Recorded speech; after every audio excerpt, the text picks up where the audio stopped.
मित्रांनो नमस्कार. आज पांढरेवाडी जवळ काळेखडी या ठिकाणी बागेत विजिट देत असताना एक गोष्ट आठवली म्हणून व्हिडिओ काढतोय. येत्या 17 तारखेपासून 25 तारखेपर्यंत आपल्या महाराष्ट्र राज्यामध्ये मुसळधार पाऊस किंवा अवकाळी पाऊस म्हणू शकतो या पद्धतीचा पाऊस येणार आहे. ज्या बागा सेटिंगमध्ये आहेत, कळीमध्ये आहेत त्यांच्यासाठी एक गोष्ट म्हणजे बुरशीनाशकचे जे स्प्रे आहेत ते ॲडव्हान्समध्ये घेऊन ठेवा. जसं स्कोर कवच म्हणा किंवा नेटिव्हचा आहात एखादा 100% द्या.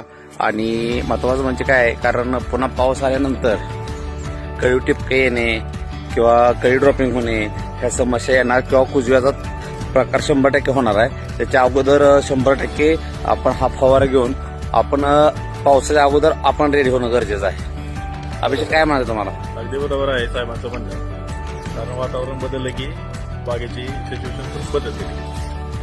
100% अगोदर काळजी घ्या म्हणजे नंतर टेन्शन येणार नाही. धन्यवाद.